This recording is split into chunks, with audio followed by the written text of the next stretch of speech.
Champions are not born. They're forged. This is about turning the ordinary into undisputed. Available now. Morning peeps, good morning everyone. How's everyone doing? Hopefully you guys are all doing well. Don't forget, if you're new to the channel, like, share, subscribe. Ade Gman episode 21 is up. If you haven't seen it, please go and give it a watch. I'll put the link up here somewhere. We cram quite a lot into 40 minutes. So yeah, if you've not seen it, please go and give it a watch. The usual stuff as well. Like, share, comment. It all helps. Thank you very, very much. All right, let's have a look and see what there is to talk about today. All right, let's start here. Hughie Fury withdraws from his fight against Michael Piriton due to a hand injury. I'm not quite sure what to make of Hughie Fury right now. There was a time that I was really high on Hughie Fury. Honestly, I thought stylistically, he looked like a really good boxer. I felt like they tried to rush him to become like the youngest heavyweight champion of all time. And since then, I feel like his career has been a bit mismanaged. He's fought guys that he's clearly better than, so he beats those guys. And then he's lost to guys that he's clearly not good enough to fight at that stage of fighting them. So it's kind of weird. I've not seen this new sort of rebirth of Hughie Fury, if you like. I mean, he's come back and he's had, I think, a couple of 6-rounders. I haven't watched those. I don't know, man. I almost feel like they just need to chuck him in with someone. You know? Like I wonder about his own motivation to fight guys that we don't know. He probably doesn't know. Like, I've never heard of this Michael Piriton. No disrespect, I haven't heard of him. And if you're Hughie Fury and you've been in there with some big names, yeah, you might have lost to those big names, but if you've been in there with some big names and you fought for a world title, you're not going to get excited for these type of fights. So is it a legit hand injury? Possibly. But also it could be a case of, I can't be fucking asked. It might just be that. So I think they just give him a big name. I think he's 30, 31 now. I was going to say roll the dice. It's not even a case of rolling the dice. He's not 40, but put him in some big fights. Hughie Fury is a name. He's a name, right? That association with Tyson early. I mean, he's got his own following, albeit a small one because he hasn't really done anything in the last few years. But I think if you put him in with someone known, I think it could cause an upset. I still believe in him. But again, I've not really watched his last few fights, so I could be talking about the Hughie Fury of nearly 9 years ago. But we'll see. Chris Eubank Jr. Conor Benn 2 to get a new date, says Eddie Hearn. Yeah, initially they wanted it September 27th. Tottenham actually play at home on September 27th, so I think they're looking at the week after or the week before. Looks like this one's going to happen, people. I think it's a near certainty. My only issue, well, I've got a few issues. Number one, we saw how Chris Eubank Jr. looked making that weight cut. And then this rehydration cap after making the weight cut. And now the British Boxing Board of Control want to talk to Chris Eubank about the fact he used the sauna before the weight cut. So, I mean, Chris really should be fine at 168. But 168 is too big for Conor Benn. Conor Benn looked quite small in there against Chris Eubank. But there's so much money involved. Look, I want to work on it, so I don't want to shit on it too much. But do we need to see it again? Do we? I mean, the first fight was just perfect. The press conferences were perfect. Chris Eubank Sr. making that appearance right at the end, the 11th hour, was perfect. The fight was perfect. I mean, surely it can't get any better than that. Like, surely. I'd rather see Conor focus on making 147 pounds. I think he even tweeted something along the lines of, I want to become the WBC world champion, or that WBC belt will be mine, or something like that, just paraphrasing. And if you're Chris, surely it's about focusing on, I mean, somehow, some way getting in line for the Canelo fight. I know that might sound crazy, but his name has been brought up. Surely you both go that route. But again, I get it. There's a lot of money involved and money talks, right? Galal YAFAI. Before we talk about Oleksandr Usyk, Krassyuk, Galal YAFAI. I knew it would be a tough fight. I think I did a video a couple of days before the fight saying this ain't going to be easy. I looked at that kid's record. I watched a couple of his fights.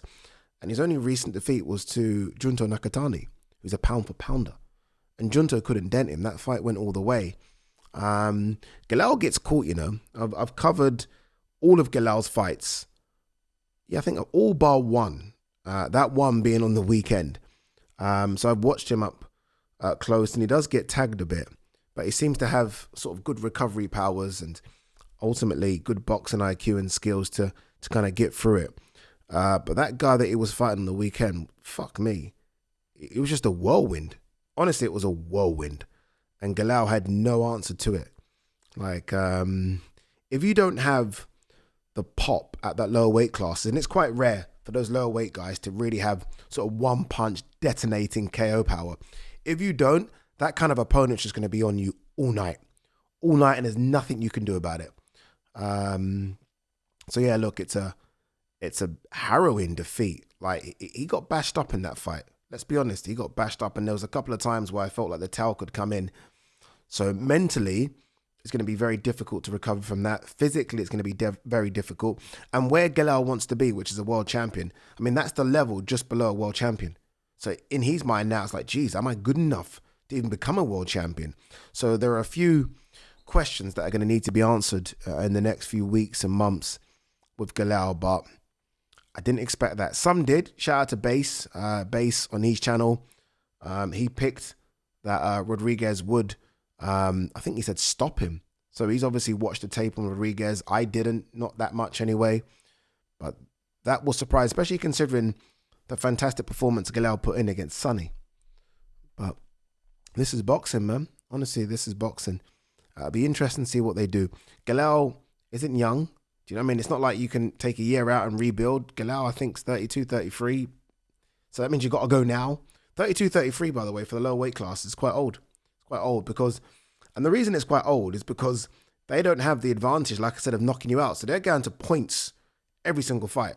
Fight camps are tough. Fights are tough. So yeah, that was surprising. Again, it'll be interesting to hear and see what he decides to do after that. A press conference for Canelo and Crawford was at that Fanatics Fest. Forget the press conference, because I am going to talk separately about Canelo and Crawford and that little push and the face-off, because I feel like it's getting interesting now. I think the best thing to come out of that press conference was Max Kellerman. Like, seeing Max up there, like, was just heartwarming. Like, I've grown up and it's been Max. I've met Max a couple of times. I've spoken to him, and I'm the biggest Max Kellerman fan. I followed his journey, obviously up until ESPN First Take, and he hasn't really done anything since then. And I'm like, dude, the boxing world needs you. Like, Max really hasn't had any involvement in the boxing world for 6 or 7 years, maybe longer. I mean, he did his little bits on ESPN, but it's almost like he decided just to focus on the NBA and baseball and other bits. But it's really good to have him back. I don't know if this is a long-term thing. It might just be a one and done. But again, just to hear him on that stage, yeah, the fighters respect him because it's Max Kellerman. The audience loves him because it's Max Kellerman. I mean, those HBO times with Jim Lampley, fantastic. And the kid in me was like, this is gold. So well done to Turkey on that decision. All right, mystery surrounds Oleksandr Usyk's split from Alex Krassyuk. Yeah, this is strange, especially considering a month out from a very, very big fight. All the fights that Usyk fights now are big, but this is the big one, right? I don't understand it. I don't get it.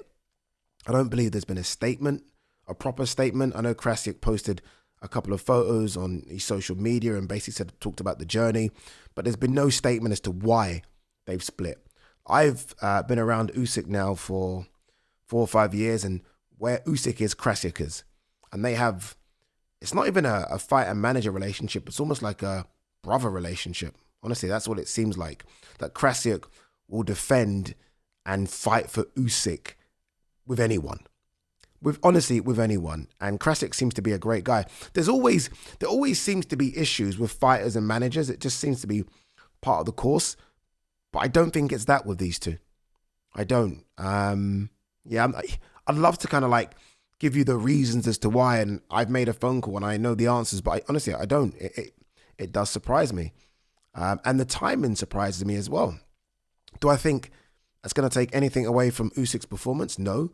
But it is weird that when we do have the final press conference for this fight, there will be no Krassyuk there. I do wonder if that almost signals that this could be the end for Usyk as well. Like, maybe they both just done their journey and Krassyuk wants to announce it before the fight. I don't know. Maybe Usyk announced a retirement after. Maybe the Loma retirement is maybe sort of, I don't know, put something into the mind of Oleksandr Usyk. maybe, right? These are the fighters he came up with. I think Vozdik's retired as well now. Obviously, Vozdik retired, then he came back, I think. So that whole sort of fighters that came from the 2012 Olympics, maybe it's like, okay, maybe this is it. I don't know. But I do find it strange because Krassyuk does seem to be one of the good guys in the sport of boxing. And we know how good Oleksandr Usyk is, right? So, yeah, I'm not sure. If anyone knows the answers, please leave it in the comment section below, right? It's almost like we've got our own little community group there. It'd be nice to know. Honestly, I don't know what's going on. I will ask the question. I do have Krassyuk's number. I might just send him a message saying, dude, what's happening? But yeah, it's disappointing. All right, Joe Cordina could face the winner of Abdullah Mason and Sam Noakes. Joe Cordina returns on the Harlem Eubank fight. Harlem Eubank and Jack Catchell card, doesn't he? Let's see if there is an opponent announced. Okay, he's fighting a guy called Jariot Gonzalez Quiros, who is 17-1, Mexican. Boy, they're fighting for the vacant WBO Global Lightweight title. Obviously, it's been a long time since Joe Cordina fought. When was that Kakache fight? Kakache was the 18th of May, 2024. That's a long time out. That's a long time out. But look, good luck to Joe. Joe's a great fighter. And look, Kakache was a man possessed that night, but let's not forget what caused Joe to really fall to pieces in that fight. And that was that punch after the ref said break. That was that. It was done. The fight was done after that. So I'm surprised that Joe's not screamed for a rematch with Kakache at lightweight. Maybe it's something they do. Obviously, Kakache's got Raymond Ford next. Maybe it's something, if Kakache comes through it, maybe it's something to do. Even if Kakache doesn't come through it, maybe it's something that they can get on. Peter McGrail, I haven't seen this fight. Flatters to deceive and victory over Baluta. Haven't seen it. I've not been super impressed with Peter McGrail, especially considering when he turned over, there was a lot of hype about him because of his amateur record. I've not been overly impressed. We'll see what they do with him. Do they revisit the Shabazz Massoud fight, or is that done now? I'm not quite sure. All right, guys, girls, we are done. Don't forget, as always, to do the usual: like, share, subscribe. Really appreciate you guys' support. It means so much to me. I do travel to America in a couple of days for the Club World Cup. I'm out there until the final. But you guys know I'll try. I will get the content out whilst I'm out there. Champions are not born. They're forged. This is about turning the ordinary into undisputed. Available now.